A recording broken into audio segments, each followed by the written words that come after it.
রবীন্দ্র রচনাবলীর নবম খণ্ড দিয়ে চাপা দেওয়া সুইসাইড নোট।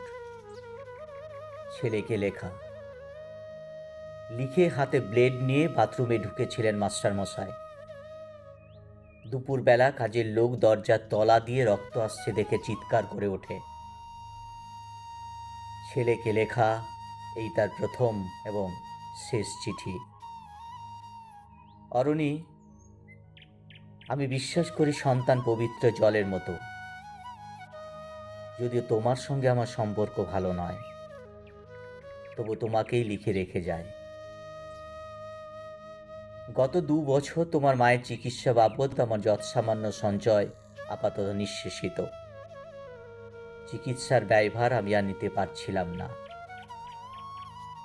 জীবনে তোমার টাকা ছুঁইনি, মরেও ছোঁব না। আমি আজীবন ছত্র পড়িয়েছি, জ্ঞানও তো কোনো অন্যায় করিনি।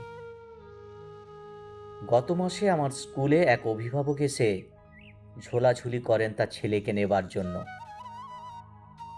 আমি প্রথম দিন ফিরিয়ে দিই, দ্বিতীয় দিন ফিরিয়ে দিই, তৃতীয় দিন পারিনি। তিনি আমাকে একটা বড় খামে 30,000 টাকা দিয়ে চলে যান।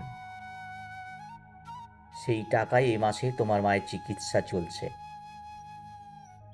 জানি না তিনি বাড়ি ফিরবেন কিনা কোনো দিন। ফিরলে বলো, পৃথিবীতে আমার বেঁচে থাকার অধিকার চলে গেছে। ইতি বাবা। যখন সারাটা দেশ দাঁড়িয়ে আছে টাকার উপর, তখন রবীন্দ্র রচনাবলী দিয়ে চাপা দেওয়া একটা সুইসাইড নোট। হাসপাতালের গাছের তলায় গা ছমছম করছিল।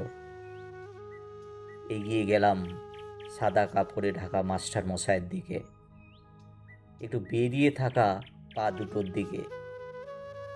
ওই একটু বেরিয়ে থাকা পা দুটো যেন ভারতবর্ষের শেষ মাটি।